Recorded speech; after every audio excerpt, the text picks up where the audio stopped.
Boa noite. Que a paz e a graça de nosso Senhor Jesus Cristo esteja em nossos corações. Amém? Eu sou Márcia, como a Renata já disse. Estou coordenadora diocesana nesse tempo da Renovação Carismática Católica. E que é uma alegria estar novamente aqui. Acho que eu vim o ano passado, né, que estive aqui. É uma graça de Deus estar aqui com vocês nessa noite. O núcleo desse grupo me passou a palavra que está lá em Isaías 7. Isaías 7, de 1 a 17. Nós vamos proclamar primeiro esta palavra. Que o Santo Espírito nos dê a graça, enquanto lemos, enquanto proclamamos essa palavra, ela já vai nos transformando, porque a palavra tem o poder de mudar a nossa vida. Amém? Todo mundo achou? Isaías 7, de 1 a 17. Irmãos, a minha tradução é da TEB. É um pouco diferente da Ave Maria, mas é a mesma palavra, tá bom? Então vamos lá. Nos dias de Acás, filho de Iotã, filho de Osias, rei de Judá, Recim, rei de Arã, e Pecá, filho de Remaliabu, rei de Israel, subiram contra Israel para atacá-la, mas não conseguiram dar-lhe assalto. Foi anunciado à casa de Davi. Arão tomou posição em Efraim. Então seu coração e o coração do seu povo ficaram agitados, como as árvores da floresta são agitadas pelo vento. O Senhor disse a Isaías: saia ao encontro de Acás, tu e teu filho Seá e Asru, para a extremidade do canal do reservatório superior, na direção do caminho de pisoeiro. Dirás a ele: procura ficar calmo, não tenhas medo, que o teu coração não desfaleça. Por causa dessas duas achas de lenha fumegantes, sobre o efeito da ardente cólera, de Recim e de Arã, e do filho de Remaliaú. Pois Arã com Efraim e o filho de Remaliaú decidiu tua perda, dizendo: subamos contra Judá para intimidá-lo.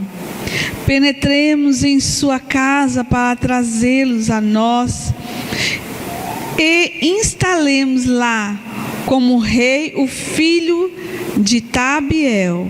Assim fala o Senhor Deus: isso não ficará de pé, isso não sucederá. Pois a cabeça de Arã é Damasco, e a cabeça de Damasco é Recim, ainda 65 anos, e Efraim, destroçado, cessará de ser um povo. A cabeça de Efraim é Samaria, e a cabeça de Samaria é o filho de Remaliahu. Sem firme confiança não vos firmareis. O Senhor falou ainda a Acás nesses termos: pede um sinal para ti ao Senhor teu Deus.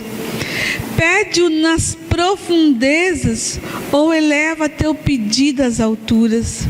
Acás respondeu: não pedirei, não porei o Senhor à prova. Ele disse então: ouvi, pois, casa de Davi, é pouco para vós cansar dos homens. Quereis cansar também o meu Deus? Pois bem, o Senhor mesmo vos dará um sinal.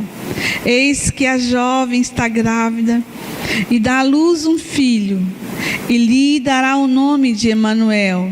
Ele se alimentará de coalhada e de mel, sabendo rejeitar o mal e escolher o bem. Antes mesmo que a criança saiba rejeitar o mal e escolher o bem, o solo de cujos 2 reis têm medo ficará desolado. O Senhor fará vir sobre ti, sobre o teu povo e sobre a casa do teu pai dias tais como nunca houve, desde que Efraim se separou de Judá, o rei da Síria. Palavra do Senhor.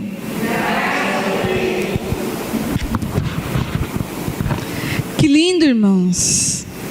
Que lindo olhar para essa palavra e ver quão amor e cuidado Deus tem para com seus servos e seus eleitos. Interessante perceber que quando a notícia chegou para Acaz, que havia 2 reinos que viria contra ele, e era um povo valente, era um povo violento, ele estremeceu na base. Diz a palavra que ele ficou como aquelas árvores na floresta que o vento bate.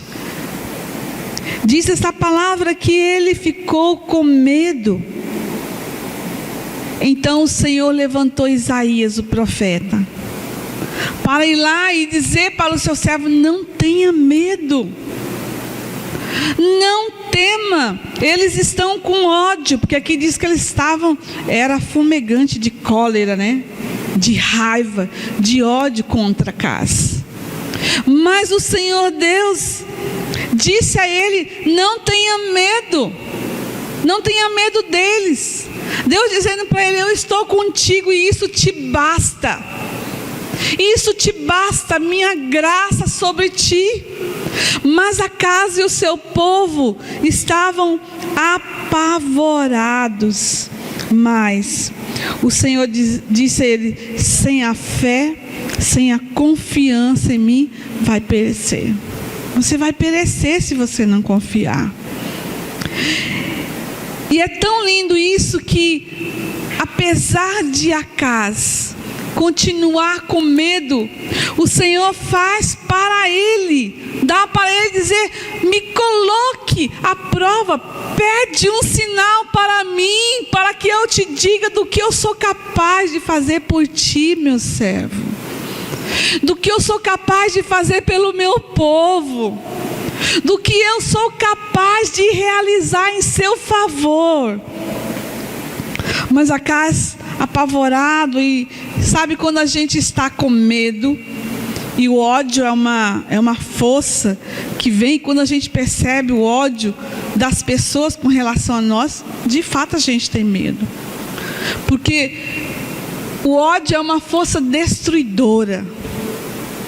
Ela destrói, ela tudo que está ao redor. Uma pessoa, quando tem ódio, ela não enxerga mais nada, ela é capaz de qualquer coisa para destruir. E é dessa visão que Acaz estava com relação àqueles reinos que vinham querer destruir, e eles diziam: nós vamos lá tomar conta dele, tirar ele de lá e colocar outro rei. Acaz sabia de tudo isso. Mas o Senhor vem e diz: eu vou levantar um rei eternamente, que fará justiça a você. A palavra vai dizer assim, que o tempo disso não seria o tempo de que aquela criança escolhesse entre o bem e o mal. O Senhor já destruiria os seus inimigos. Não foi isso que disse aqui? Um tempo apenas, e o Senhor destruiria os inimigos de Acaz, os inimigos de Jerusalém. E eu fico pensando que quando a gente está passando por um momento difícil na nossa vida, momentos de sofrimento, momentos de calúnias, momentos que a gente olha, parece que eu vejo como uma casca, parece que a gente olha para Deus e a gente, por mais que a gente não fale, o coração fica desolado.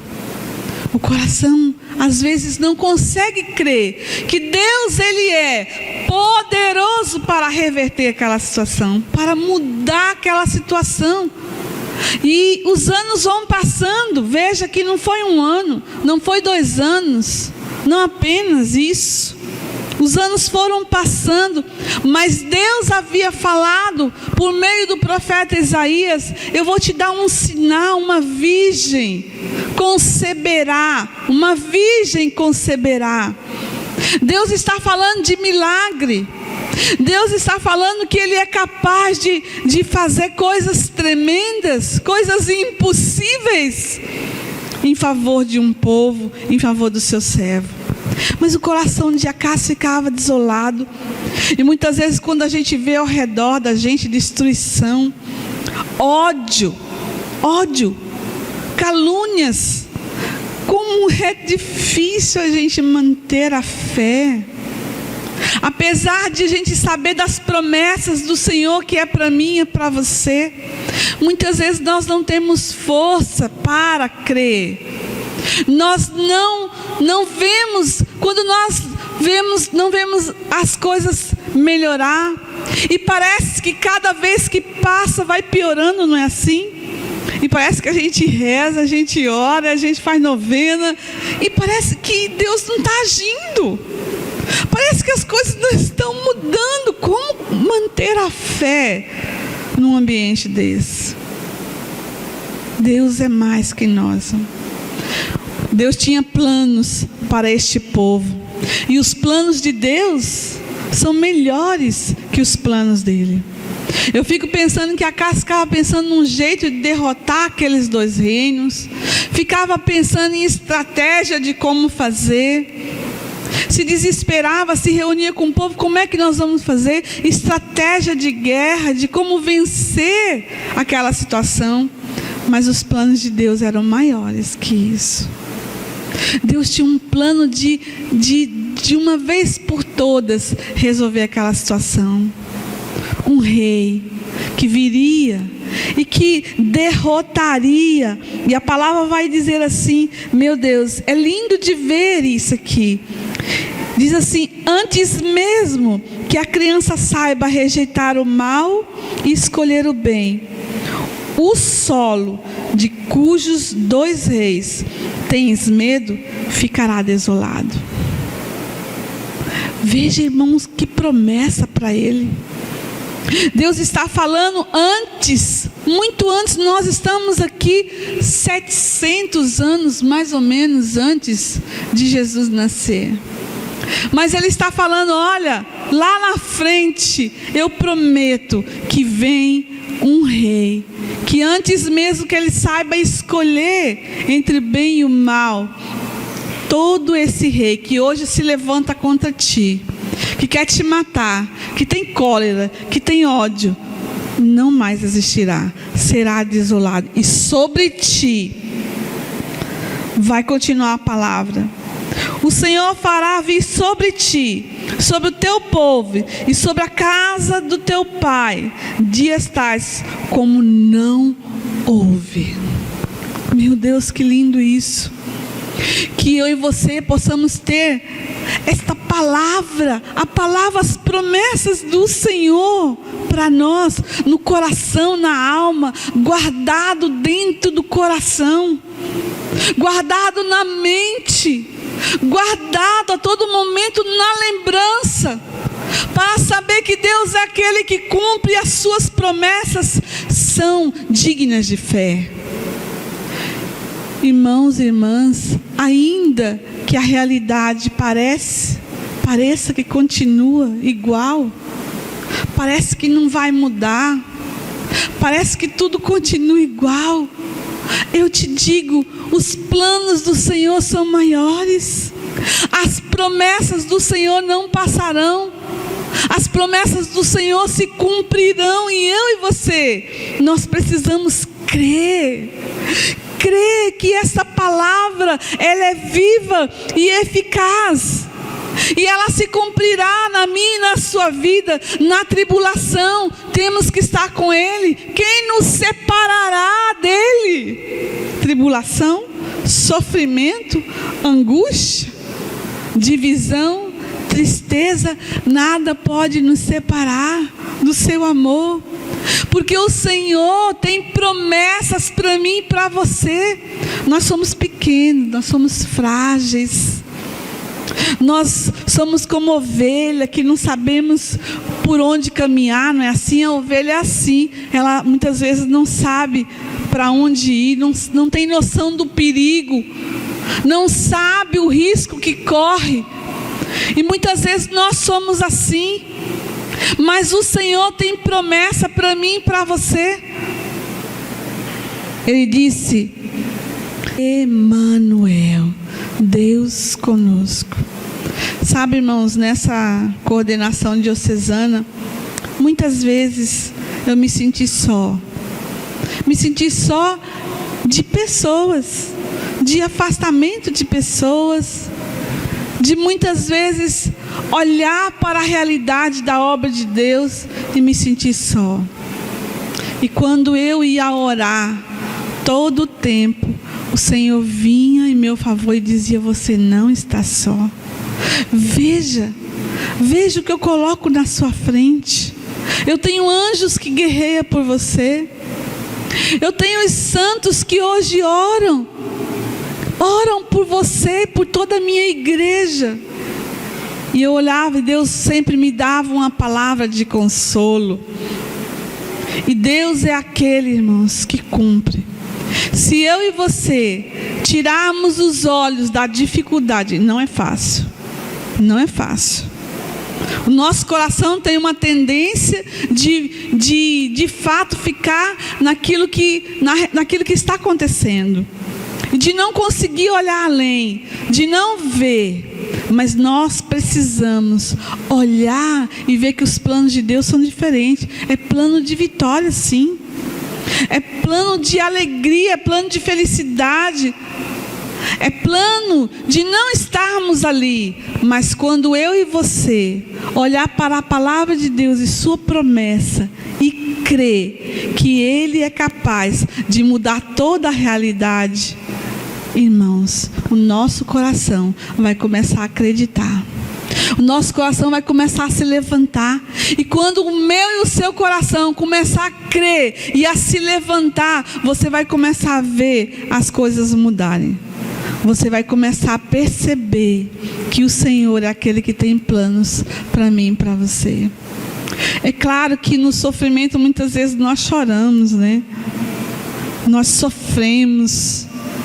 É duro você olhar para as coisas acontecendo e pensar: meu Deus, eu preciso crer, mas a realidade não muda, parece que não muda. A fé é a esperança naquilo que não se vê. É uma certeza a respeito daquilo que não se vê. A fé me diz que eu preciso e posso crer na palavra, nas promessas do Senhor.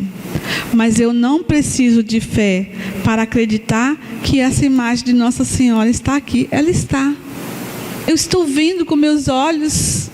Eu posso olhar e ver a imagem de Nossa Senhora. Ela está aqui, Nossa Senhora Aparecida.